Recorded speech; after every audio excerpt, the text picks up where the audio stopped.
গত বছর আমার বাগানের জবাগুলো দেখে তোমরা যত না মুগ্ধ হয়েছো ততই কিন্তু ভালোবাসাও দিয়েছো।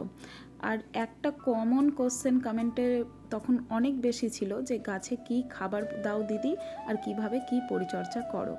দেখো, যখনই কোনো ফুল গাছে ফুল ধরে তখন কিন্তু খাবারগুলো স্টক থাকে, তো তার পরিচর্যা কিন্তু তার অনেক আগে থেকেই করতে হয়।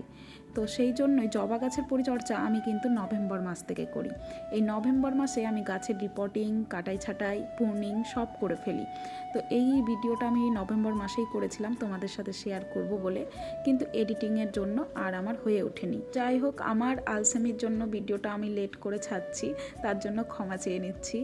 আর এখানে দেখো, খুব সুন্দরভাবে মাটি যেহেতু আমার রেডি ছিল, সেই জন্য একটু ঠোকা মারতেই কিন্তু টব থেকে গাছটা উঠে এলো। ওঠানোর পর চার সাইড থেকে মাটিটা খুঁড়ে আমি দেখো নিচের যে রুটগুলো আছে সেই রুটগুলোকে বাদ দিয়ে দিলাম। মেন রুটে কিন্তু কোনো রকম কোনো আঘাত আমি করব না, মেন রুট রেখে সম্পূর্ণ নিচের রুটগুলো আমি বাদ দিয়ে দিলাম। আর ওপরে দেখো ডালপালাগুলো আমি ছাঁটাই করে দিচ্ছি। এই ডালপালাগুলো না ছাঁটাই করলে কিন্তু সুন্দর গ্রোথ সামনে হবে না, সেই জন্য সম্পূর্ণ ওপরের যে পাতলা পাতলা ডালগুলো ছিল সেগুলো আমি ছাঁটাই করে দিলাম, মেন যে মোটা মোটা ডাল ছিল সেগুলোকে রেখে দিলাম। এইভাবে আমি প্রতিটি গাছের পুনিং আর রিপোর্টিং করে নিলাম। তো তোমরাও এইভাবে করে নেবে। আর মাটিটা আমি রেডি করেছি, সেই টবের মাটিতে সামান্য গোবর সার মিশিয়েছি, কোনো কিছু দিইনি, যেহেতু বালি টালি সব দেওয়া ছিল।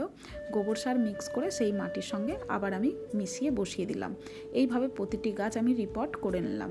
তারপর এপসম সল্ট জলে গুলে প্রতিটি গাছের গোড়ায় দিয়ে দিলাম। বসানোর 1 মাস শুধু মাটি শুকোলে জল দেবে গোড়াতে, আর 1 মাস পর থেকে শুরু করবে খোল ভেজানো জল দেওয়া। খোল ভিজিয়ে পাতলা করে সেটা 15 দিন পর পর গাছের গোড়ায় দেবে, দেখবে খুব সুন্দর ফুলে ভরে গেছে। তোমরাও এইভাবে পরিচর্যা করো, অবশ্যই তোমাদের বাগানে জবা ফুলে ভরে উঠবে।